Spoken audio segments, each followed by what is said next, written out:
most important thing is that there's going to be clarity, and that there's going to be a clear vision that supports, what United needs over the short and long term. Yeah, I mean, if it is a phased buyout, though, I mean, most United fans would welcome that, even though it's not the buyout completely that they probably want at the moment. No, what it looks like is that obviously it will take the Glazers out of the firing line. If Sir Ratcliffe would take over all football operations, and maybe there might be some changes there and everything, but it means that they are not directly involved in the running, in the daily running and the football operations of the club. So they will be taken out of the fire line. But more than anything, what United needs is that they come in calm waters, where there's a clear view and a clear strategy of how to take the club forward with the right investments, and that we can only wait until those people come out and shine some light on how they're going to do it. And there could be a role for Sir Dave Brailsford, who, of course, has transformed Team Sky and Ineos Grenadiers. I mean, that would be some appointment in the day-to-day football running of United, wouldn't it? It would, but like I said again, it's all speculation, and now we can only go with media reports.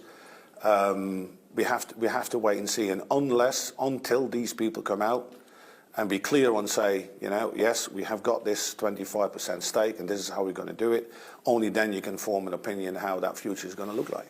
They're talking about increasing the capacity of the stadium to 90,000 if this were to happen. Wow.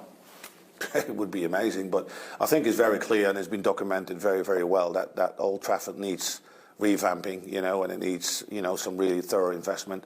So does Carrington, so all these things that need to happen, even around Carrington. There's a lot of things that need to be happen if Man United were to go back, but more than anything, you want Man United back where they belong, which is challenging for the Premier League titles and the biggest titles in Europe. At the moment, there's no real sense of that happening when you look at the first 8 games, is there? What have you made of it? It was a full start, for sure, and I think that if you look at the beginning, listening to Erik Ten Hag, I think he was managing his sort of expectations, to be fairly honest, but he wouldn't expect it to start like this. So they need to get the show on the road as quick as possible, and to get a run of games, good wins, to then calm everything down and get the best out of the team. You've been saying that Casemiro and Varane haven't got the legs for the Premier League. How concerned are you about those two and the team generally at the moment? Well, you always look at teams and performances, and I think the Premier League is so diverse, so intense. Those guys coming from a different, from Real Madrid, a big club, but a different league, which is different, where you dominate normally 80% of possession or a little bit less, but you've got different distances to cover. And the Premier League is a different, it's a different kettle of fish, and that has obviously been shown in those early games where United have been, sort of played through in the middle of the park. So he needs to shore that up. Obviously, Amrabat has come in, and he's still got McTominay in there to feed in. But, that's the sort of observation that I had as a coach.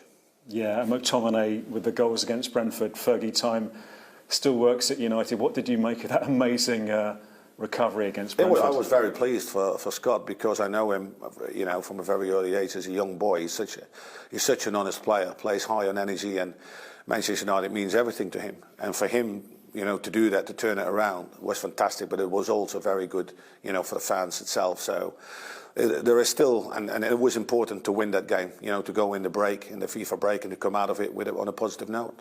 What have you made of Højlund?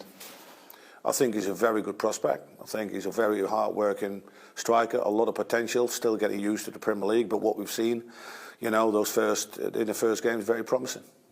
But they're not going to win the Premier League, are they? Well, it's going to be, if they do, it will be one of the biggest miracles in the Premier League, I tell you that. Just finally, Rene, I know you're